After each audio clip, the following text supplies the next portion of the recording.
ఆకాశంలో సగం అవ్వనిలో సగం మహిళా సాధికారత అంటూ పెద్ద పెద్ద మాటలు మాట్లాడుతుంటారు. కానీ ఇంటా బయట ఆడపిల్ల వివక్షతను ఎదుర్కొంటూనే ఉంటోంది.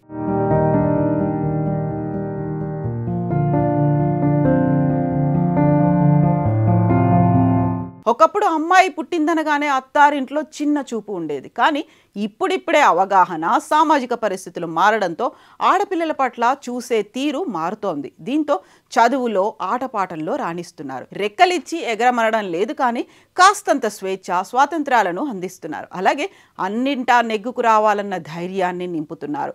ఇంటి నుంచి క్షేమంగా బయటకు వెళ్తున్నాం అనుకునే లోపే పని ప్రదేశాల్లో నరకం చూస్తున్నారు ఆడపిల్లలు. వర్కింగ్ ప్లేస్లో వేధింపులను తట్టుకోలేక ఒక బ్యాంకు ఉద్యోగి ఆత్మహత్య చేసుకుంది. ఈ ఘటన ఉత్తరప్రదేశ్లో చోటు చేసుకుంది.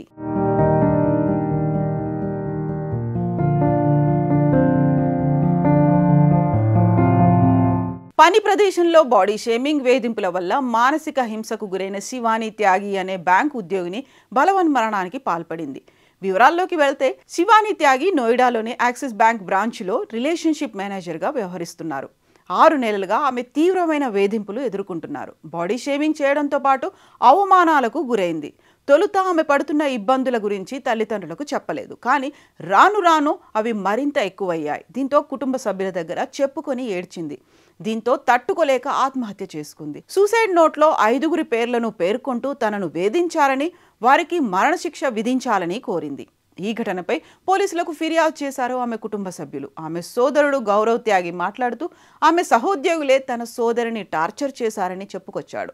తన డ్రెస్సింగ్ సెన్స్, ఆహారపు అలవాట్లు, మాట్లాడే పద్ధతిని టార్గెట్ చేసేవాళ్ళని, అలాగే ఒక సమయంలో తన సోదరిపై ఒక మహిళ దాడి కూడా చేసిందని, చాలాసార్లు రాజీనామా కూడా చేయడానికి ప్రయత్నించిందని చెప్పాడు.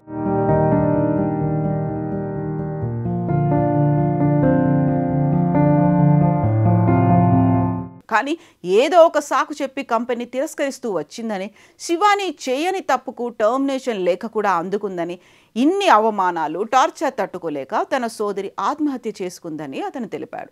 తనను వేధిస్తున్న వారిపై పలుమార్లు ఉన్నతాధికారులకు ఫిర్యాదు చేసినా పట్టించుకోలేదని అన్నాడు. ఇదిలా ఉంటే, ఈ ఘటనపై కేసు నమోదు చేసిన పోలీసులు దర్యాప్తు చేపడుతున్నారు.